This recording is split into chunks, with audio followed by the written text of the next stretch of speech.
Meron tayo ditong Toyota Gun 125. So ito yung model na bagong model ng Toyota. Latest model to ng Toyota na Hilux. Ay 6 speed. So yung problema nito, low power, nanginginig yung makina. So nakita natin yung problema ay ito.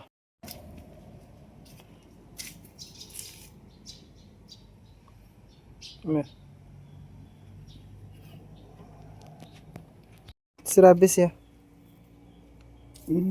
It's coming from your drum. Ang problema namin ngayon ay wala kaming makuhang bago dahil nga bagong modelo na Hilux ito. So wala kami makuha. So ang gagawin ko dito ay lilinisan lang natin para mapatakbo ulit sa daan yung sasakyan na ito.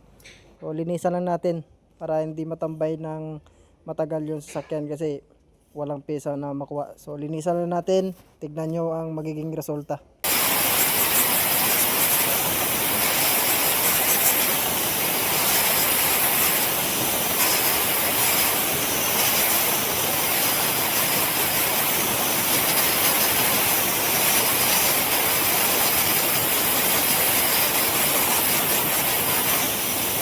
Ito matapos ng 6 na taon na paglilinis, ito na yung resulta ng paglilinis natin sa loob ng 6 na taon. Siguro pwede na to, nagmumukhang bago na siya oh. Ayan, so tanggal na yung panginginig ng makina nito at paglo-low power ng makina niya. Ayan oh, parang bago, parang wala lang nangyari.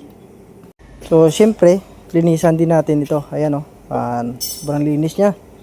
So kakabit na natin to para makauwi na din si customer kasi inantay niya lang yung sasakyan dito dahil kailangan niya ng sasakyan talaga.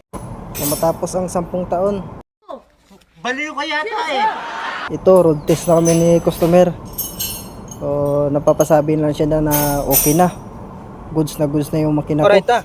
Nakakatakbo na ako ng 500 kph.